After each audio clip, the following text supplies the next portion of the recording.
Test ranking এর top team Australia, এবং test চ্যাম্পিয়নশিপের যে টেবিলটা রয়েছে সেখানটাও 80+ পয়েন্টস নিয়ে অস্ট্রেলিয়ার অবস্থান টপে। সেই অস্ট্রেলিয়াকে, মানে 9 নম্বর দল বাংলাদেশ অস্ট্রেলিয়াকে, 1 নম্বর দল অস্ট্রেলিয়াকে 9 উইকেটে 3.5 দিনে ডারউইনে হারিয়ে অনেক কিছুর উত্তর দিয়েছে। ওই যে 22 বছর পর অস্ট্রেলিয়া নিজেরা ডারউইনে খেলতে নেমেছে, আর 23 বছর পর তারা বাংলাদেশকে অস্ট্রেলিয়ার মাটিতে টেস্ট খেলতে আমন্ত্রণ জানিয়েছে। এই যে 22 আর 23-এর ফারাক, বাংলাদেশ 9 উইকেটের এই জয়ে সবকিছু বুঝিয়ে দিয়েছে জাস্ট মেহেদী হাসান মিরাজ, হাসান মাহমুদ আর তানজিদ হাসান তামিমের অসাধারণ নৈপুণ্যে।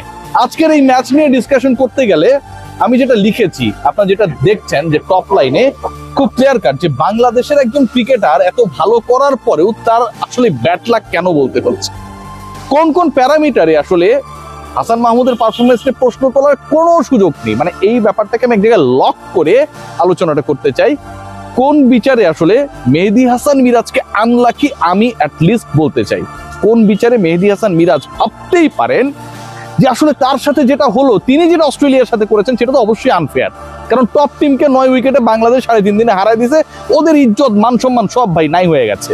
কিন্তু মিরাজের সাথে অস্ট্রেলিয়ারা যা করেছে সেটা আরো আনফেয়ার, কারণ ওই কমেন্ট্রি বক্সে আসলে যারা থাকেন, end of the day they are the decision maker about কে হবে ম্যাচের সেরা ক্রিকেটার। আমি জাস্ট 3টা পয়েন্ট আপনাদের সাথে ডিসকাস করব, এই পয়েন্টগুলো জাস্ট মাথায় নেবেন এন্ড দেন ডিসকাস করবেন। হাসান মাহমুদ 6 উইকেট পেয়েছেন, যা 3টা ছিল কিন্তু আসলে প্রথম ইনিংসের টেল এন্ডের দিকে। তারপরও হাসান মাহমুদ এই পারফরমেন্সকে কোনোভাবেই খাটো করার সুযোগ নেই। মেহেদী হাসান মিরাজ ম্যাচের টার্নিং পয়েন্ট ক্রিয়েট করেছেন অসংখ্যবার। হোয়াইল হি ওয়াজ ব্যাটিং, ওই সময় 3 জন ব্যাটার ধপাধপ আউট হয়ে গেছেন। নাজমুল হোসেন শান্ত 84 করার পর আউট হয়ে গেলেন। আমরা খেয়াল করে দেখলাম লিটন কুমার দাস উইদাউট স্কোরিং এ রান, বাংলাদেশ 400+ করেছে, লিটনের ব্যাট থেকে কোনো রান আসে নাই, প্রায় 6 টেম্পের একটা বল তারা করতে গিয়ে আউট হয়ে গেছেন। আনলাকি, ঠিক আছে, হতেই পারে। এবং মুশফিকুর রহিম অনেকটা প্র্যাকটিস করিয়ে স্লিপে আউট হয়ে গেলেন। বাংলাদেশের লিড যখন মনে হচ্ছিল যে 100 রানও হবে কিনা, 150 রান পেরুবে কিনা, কে আসলে হাল ধরবে, নতুন মানে দ্বিতীয় নতুন বলটা নেওয়ার পর অস্ট্রেলীয় বোলিং ডিপার্টমেন্ট যেভাবে অ্যাগ্রেসিভলি আগাচ্ছিল, মেহেদী হাসান মিরাজ ঠিক ওই জায়গাটায় পুরো ম্যাচের বোর্ডটা ঘুরিয়ে দিলেন। একবার ভেবে দেখুন, বাংলাদেশের লিড যদি 228 রান না হতো, বাংলাদেশের লিড যদি 228 রান না হতো, যুদ্ধ বিমান যাচ্ছে, অস্ট্রেলিয়া সম্ভবত পাঠাইছে বাংলাদেশে, বাংলাদেশের লিড যদি 228 রান না হতো, তাহলে তো অস্ট্রেলিয়া তাদের সেকেন্ড ইনিংসে আরো অনেক অনেক নির্ভর হয়ে ব্যাট করতো। এই লিডটা আরো 100 রান যদি কম হইতো, যেভাবে উইকেটের পতন ঘটছিল সেভাবেই যদি ঘটতো, অথবা 78 রান যদি কম হইতো, 150-এর লিড হইতো, তাহলে তো বাংলাদেশকে এই ম্যাচ জয়ের জন্য আরো 78 বেশি করা লাগতো। মেহেদী হাসান মিরাজ যখন হাসান মাহমুদের সাথে পার্টনারশিপ করলেন, দুজন মিলে অবিচ্ছিন্ন থেকে ডে 2 শেষ করলেন। মেহেদী হাসান মিরাজ পরের দিন ফার্স্ট সেশনকে পুরোপুরি নিজের কবজায় নিয়ে, কন্ট্রোলে নিয়ে আসলে লিড বাড়ানোর চেষ্টা করলেন, হাফ সেঞ্চুরি তুললেন, 125 ওভার প্লাস ব্যাট করলেন, হাসান মাহমুদের সাথে সঙ্গ দিয়ে 92 বল তাকে দিয়ে খেলালেন। বাংলাদেশের ব্যাটিং ওয়াইজ এবং একই সাথে লিড ওয়াইজ যে টার্নিং পয়েন্টটা, সেটা মেহেদী হাসান মিরাজ করেছেন। Let's discuss about his bowling. আজকের সকালের কথা বাদ দেন, আপনি গতকালের কথাটা যদি আলোচনা করেন, স্টিভেন স্মিথ যখন ব্যাট করছিলেন ওই সময়টায় বাংলাদেশ সবচেয়ে বেশি টেনশনে ছিল।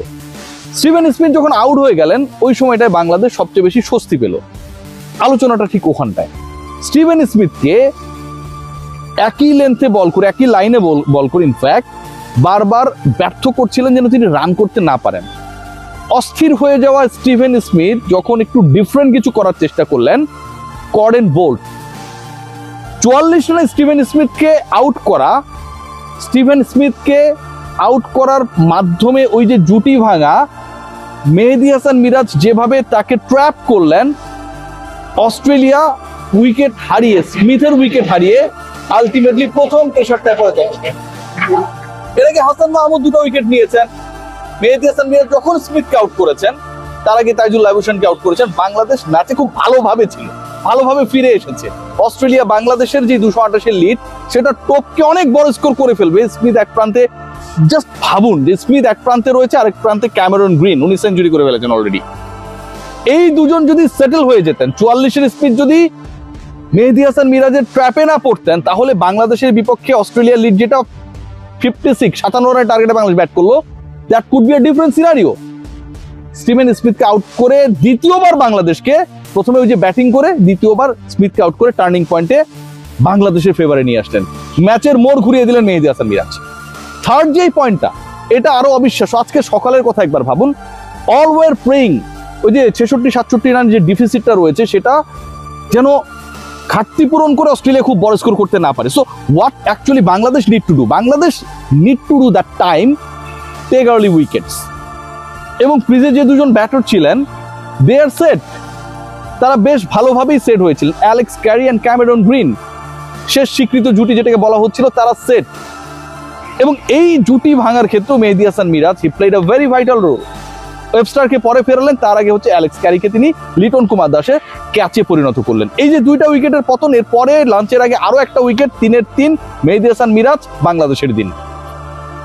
খেয়াল করে দেখুন, আজকে সকালেও যখন অস্ট্রেলিয়া দে ওয়ার ট্রাইং, এবং গতকালকে যখন এই দুজন মিলে মোটামুটি একটা পার্টনারশিপ গড়ে সেটেল হবার একটা চেষ্টা করছিল, আভাস দিচ্ছিল যে অস্ট্রেলিয়া আবার অস্ট্রেলিয়া হয়ে ফিরে আসবে, মেহেদী হাসান মিরাজ ওখানটাও একটা ক্রিটিক্যাল রোল প্লে করলেন, ইফেক্টিভ রোল প্লে করলেন, গেটিং টু আর্লি উইকেটস। বাংলাদেশের প্রথম ঘন্টাটা স্পেশালি আজকের চতুর্থ দিনের প্রথম সেশনটা নিজেদের করে নিতেই পেরেছে বাংলাদেশ, কারণ মেহেদী হাসান মিরাজ ওই সেশনে 3 উইকেট নিয়েছেন।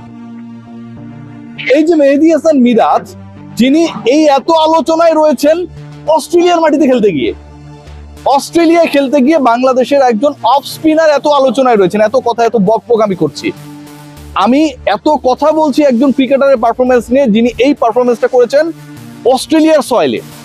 23 বছর পরে অস্ট্রেলিয়ার সয়েলে বাংলাদেশ খেলতে গেছে, একজন অফ স্পিনার ফাইফার মেরেছে। বাংলাদেশের যখন ক্রাইসিস মোমেন্ট, ক্রাইসিস ম্যান হিসেবে, ওয়ান ম্যান আর্মি হিসেবে মেহেদী হাসান মিরাজ পুরো দলকে উজ্জীবিত করেছে, রানের চাকা সচল রেখেছে, উইকেট পড়তে দেয়নি, অপরাজিত থেকে দিন শেষ করেছে, হাফ সেঞ্চুরি করেছে, 125 ওভার পেস করেছে। হাসান মাহমুদের সাথে পার্টনারশিপটা বাংলাদেশকে একটা স্মার্টার লিডের পথে এগিয়ে নিয়ে গেছে। এই ছেলেটা ব্যাট হাতে, গতকাল বল হাতে স্মিথের উইকেট নিয়ে, এবং আজকে আরো 4টা উইকেট নিয়ে, মানে তাদের 6 উইকেটে 4টাই মেহেদী হাসান মিরাজ কিন্তু ফোর্থ ডের আজকে যে যতটুকু খেলা হয়েছে তিনি নিয়েছেন। পুরো ম্যাচের মোমেন্টাম তিনি ঘুরিয়েছেন, পুরো ম্যাচের রেজাল্টকে তিনি বদলে দিয়েছেন। হি রিয়েলি ডিজার্ভস, তিনি সত্যি ডিজার্ভ করেন to be the player of the match, কিন্তু তিনি হন নাই। হাসান মাহমুদের রোলকে, তানজিদ তামিমের রোলকে you can't deny. Hasan Mahmud যেই কাজটা করেছেন লাস্ট উইকেটে, আগে 9ম উইকেটটা তিনি নিলেন, ওই সময়ও একটা টেনশন ছিল, কারণ ওই যে গ্রিন তখনও সেঞ্চুরি করেছিলেন, লো হয়ে যাওয়া বলে তিনি যখন প্লেড অন হয়ে গেলেন।